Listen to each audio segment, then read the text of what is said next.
teman-teman, terima kasih sudah kembali nonton video saya di channel ini. Kali ini suasana di sore ini yang sedikit mendung. Saya ingin membahas hal-hal yang memang sebenarnya saya anggap sebuah pemikiran atau bisa disebut sebagai konsep gagasan ya, yang salah satu dari pemikiran Barat. Di sini ada salah satu buku yang saya ingin menjadi tema pembahasan saya, yaitu buku Diskursus Teori dari Kritis ya. Ini saya anggap sangat cocok atau sangat relevan bagi teman-teman mahasiswa ya. Saya juga para pemuda-pemuda yang memang yang minat dengan kegiatan membaca kegiatan-kegiatan intelektual, apalagi yang minat filsafat ya. Di sini di buku ini teori-teori kritis yang salah satu tokoh yang akan saya singgung atau yang saya akan bicarakan, yaitu salah satu filsuf dari Jerman yang bernama Jürgen Habermas. Kenapa saya angkat tema ini? Salah satu tokoh itu beberapa tahun lalu saya memang sangat aktif membaca buku-buku teori sosial ya, terutama tentang teori kritis. Sebelum kita masuk tema pembahasan, teori kritis itu sebenarnya hadir dari dibentuk salah satu tokoh intelektual yang seingat saya itu salah satunya generasi pertama atau yang membentuk pertama itu adalah Max Horkheimer ya, dan ada juga Hardenor dan juga Habermas ya. Generasi terakhir itu yang bisa sebut itu Jürgen Habermas. Nah, di sini juga Habermas bilang yang sangat memang cara berpikirnya itu sedikit rumit ya, butuh memang tahap dalam membacanya ya. Kita perlu ada pengantar mengenal siapa sih itu juga Jürgen Habermas. Di sini teori kritis yang ditawarkan juga Habermas itu saya bilang sangat bersinggungan ya, sangat berhubungan dengan kondisi sosial saat ini. Kenapa perkembangan teknologi sains yang dimana telah membentuk aktivitas masyarakat ya, atau aktivitas orang-orangnya, kenapa dia sudah menggenggam seluruh kecenderungan manusia. Kita bisa melihat bahwa teknologi itu sudah merangkap masuk dalam dunia kerja, interaksi manusia itu sudah dikuasai. Jadi di sini kenapa Habermas sangat pas dalam teori kritisnya ya disebut itu di sini ya.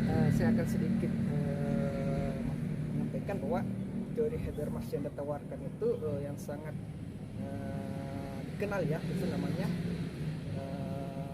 teori rasional komunikatif, teori kritis ya, teori komunikasi. Di mana di sini kita menganggap bahwa Habermas menganggap di mana nilai-nilai kritis itu perlu diciptakan dalam aktivitas komunikasi. Di sini menyelamatkan rasionalitas atau akal kita itu dalam aktivitas komunikasi. Di sini yang jelas bahwa dimaksud komunikasi itu di mana adanya ruang interaksi di mana segala sesuatu itu harus dibincangkan, harus didiskusikan. Itu sederhananya seperti itu. Kita bisa melihat bahwa hilangnya nilai-nilai kritis dalam kehidupan sehari-hari manusia atau kehidupan interaksi manusia, kehidupan sosial, itu karena di mana teknologi sudah mengambil peran penting dalam menutupi kesulitan manusia, di mana manusia itu tidak perlu lagi berpikir secara mendalam atau tidak perlu lagi memikirkan sesuatu yang memang sangat rumit bagi dirinya. Itu di mana teknologi itu mengambil peran penting di dalam hal seperti itu, di mana manusia itu bisa lagi lewat teknologi dia bisa bagaimana dia bisa menemukan hal-hal yang dia inginkan, seperti mencari jawaban di Google atau di mana komunikasi teknologi itu menciptakan ruang di mana manusia hidup dengan zona-zona yang begitu nyaman ya. Di sini saya sedikit menyinggung bahwa kita melihat bahwa awal kritik dari teori-teori kritis itu bahwa dia sebenarnya yang tujuan yang dia ingin kritik itu yang sangat dia tolak alirannya itu yang disebut sebagai aliran filsafat yang disebut sebagai positivisme. Di sini positivisme ya, di mana salah satu aliran yang dimana mencoba menciptakan kebenaran tunggal, kebenaran yang memang sudah tidak bisa lagi digali-gugat. Saya sederhanakan bahwa manusia itu perlu memiliki kebenaran yang pasti. Manusia hidup itu perlu dengan hal-hal yang memang yang nyata ya. Segala pemikiran itu perlu ada patokan kebenaran yang tetap, final. Positivisme juga kenapa positivisme menciptakan sebuah aliran pemikiran seperti itu, karena menganggap bahwa filsafat itu pernah memberikan dianggap dia tidak akan pernah memberikan solusi bagi manusia, solusi kebenaran atau solusi tentang masa depan manusia itu, di mana filsafat itu terus meragukan hal yang memang terus mempertanyakan ya. Kita kembali sekarang sini saya menghubungkan dengan kehidupan sehari-hari kita, terutama dunia modernisasi ya, dimana kenapa saya bilang pertama ya, hal yang kecil kita bisa lihat bahwa minat baca, minat membaca masyarakat kita, masyarakat Indonesia itu memang kita anggap sebagai menurun ya, dimana masyarakat kita atau orang-orang di sekitar kita itu tidak perlu lagi namanya berpikir secara secara mendalam ya, dia tidak mementingkan lagi bagaimana mengembangkan pengetahuannya, bagaimana belajar hal-hal yang memang sebenarnya perlu diketahui. Sini saya bilang bahwa dunia modernisasi itu dimana kita bisa melihat juga bahwa kehidupan yang disebut sebagai kehidupan yang pragmatis ya, dimana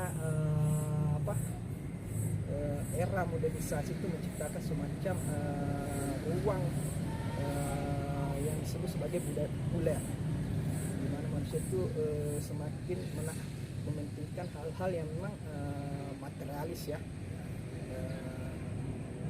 Dia bagaimana mementingkan gaya hidup itu. Kenapa sekarang orientasi berpikir manusia itu tentang hal-hal yang realistis. Memang sih kita tidak bisa menolak hal-hal seperti itu, bahwa manusia itu dia akan memikir dia akan melakukan sesuatu yang memang bisa menghasilkan secara materi, kehidupan yang memang yang bisa mendatangkan uang ya. Itu saya sebut sebagai pemikiran yang realistis, yang memang pragmatis ya, di mana orang masyarakat kita yang sudah tidak mementingkan sisi intelektualnya, mengembangkan gagasannya, sehingga di mana perkembangan zaman itu membentuk ruang dan menciptakan zona-zona yang disebut sebagai nuansa hedonis. Orang-orang lagi di mana orang-orang tenggelam dalam wilayah itu, sehingga nilai pikiran yang kritis itu perlahan-lahan hilang ya, terutama di lingkungan mahasiswa. Sini Habermas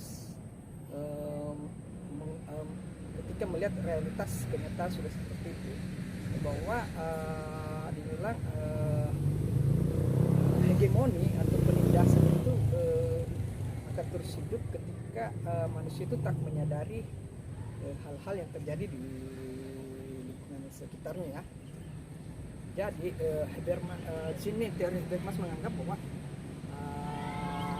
positivisme atau disebut sebagai modernisasi itu memiliki metode berpikir yang memang dianggap sebagai mekanisme ya. Begini, teknologi itu membentuk cara berpikir manusia secara mekanis. Itu yang disebut sebagai Habermas bahwa rasional instrumental. Rasionalitas instrumental. Mana cara berpikir kita itu dibentuk dan diarahkan. Itu. Habermas menganggap bahwa rasionalitas itu telah disebut sebagai telah tertindas ya, didominasi oleh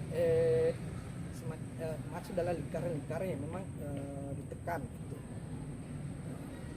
Bahwa ketika akal kita, rasionalitas kita sudah hidup dalam wilayah itu yang disebut sebagai dimana masyarakat dalam era modernisasi, di mana situlah cara berpikirnya yang sudah tidak terbentuk secara sistematis ya, di mana kehidupan kita ini semacam bentuk cara berpikir kita itu dibentuk oleh zaman ya, seperti perkembangan teknologi di mana manusia itu lebih cenderung kecenderungan dia itu lebih banyak bermain melakukan dengan aktivitas media sosial. Nah, di sini ketakutan Habermas menganggap bahwa kehidupan seperti ini membuat manusia itu kehilangan sisi manusiawinya ya, sebut sisi manusia, di mana manusia itu tidak lagi melihat, tidak mampu lagi merasakan hal-hal yang memang menganggap bahwa situasi ini memang membuat dirinya itu semakin tak manusiawi. Jadi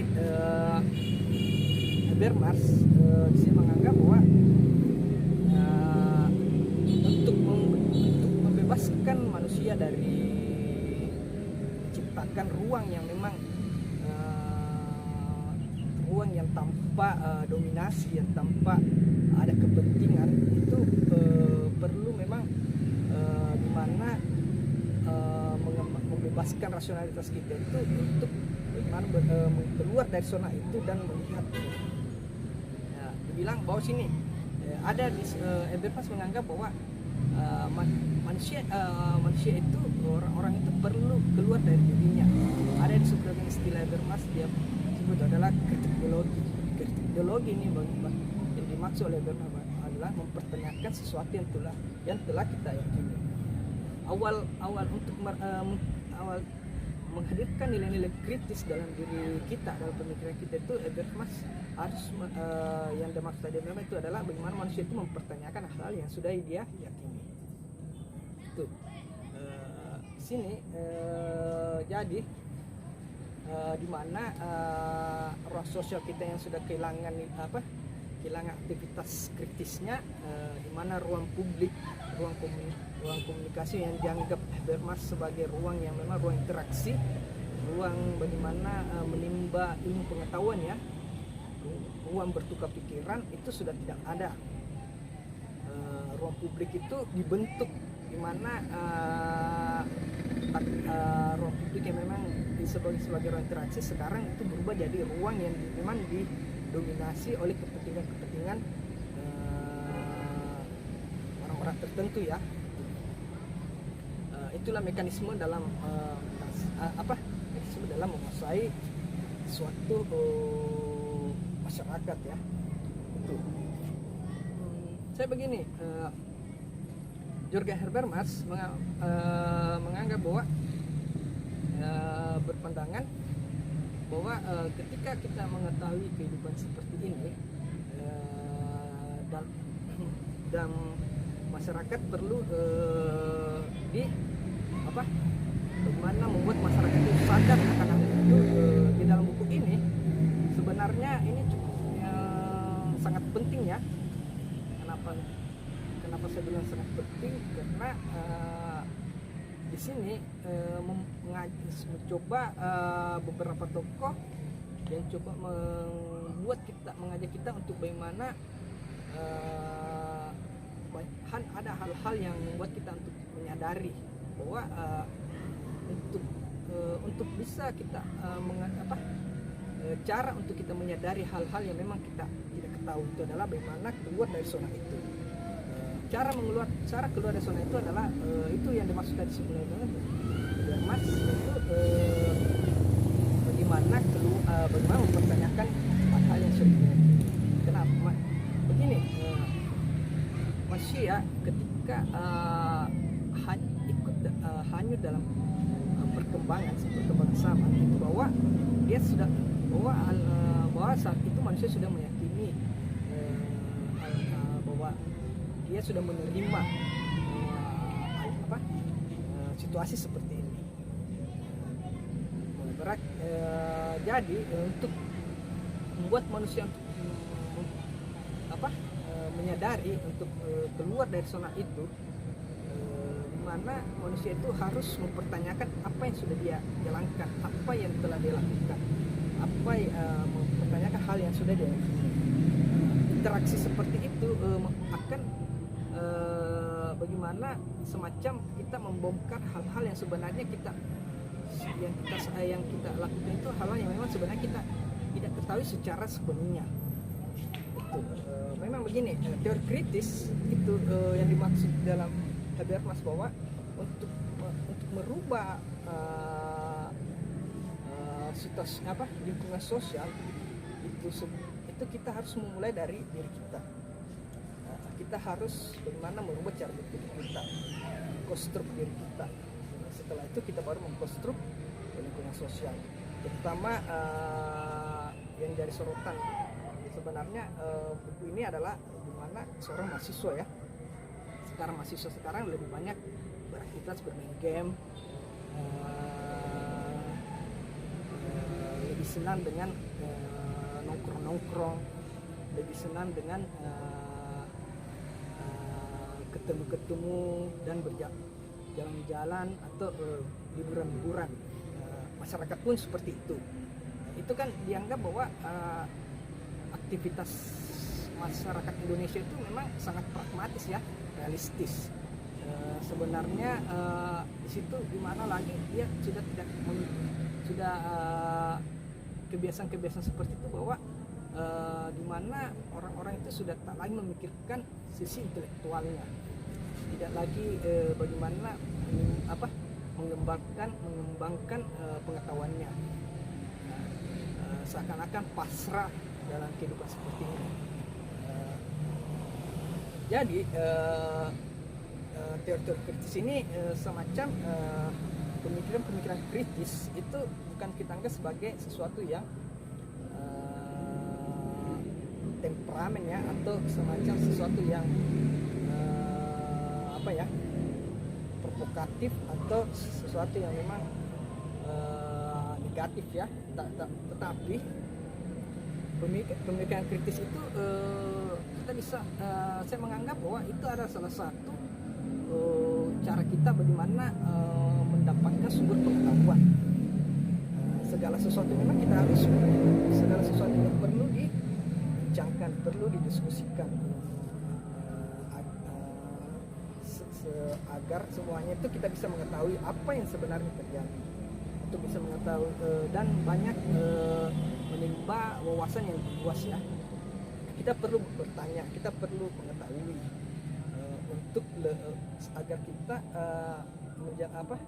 segala sesuatu yang ingin kita yakini atau ingin jalani itu sebelum kita menjalaninya kita perlu mempertanyakan apa sih itu, kenapa hidup kita seperti ini, kenapa kita harus bermedia sosial, kenapa kita harus segala sesuatu itu harus dilakukan dengan cara bermain HP, berkomunikasi lah HP.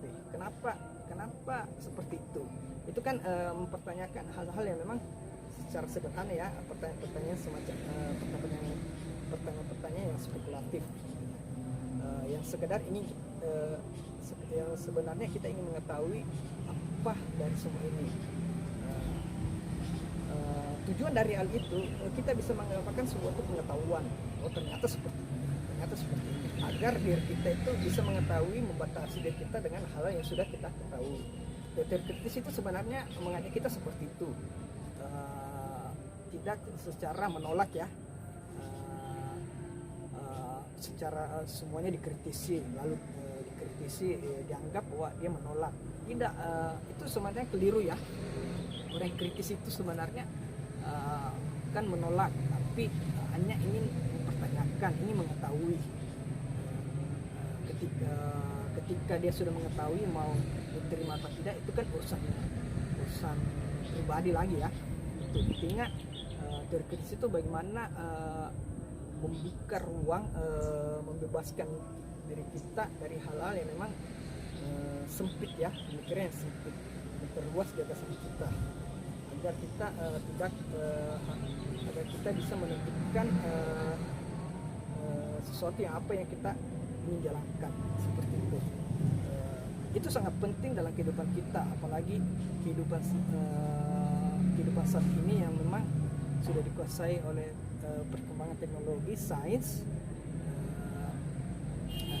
di mana rasionalitas memang sudah tidak unggul ya, tapi di mana rasionalitas itu sudah dikonstruk atau dibentuk oleh teknologi itu, di mana cara berpikir kita itu sudah dibawa tekanan dari teknologi. Cara berpikir kita itu sudah dibentuk oleh perkembangan teknologi ya, perkembangan zaman.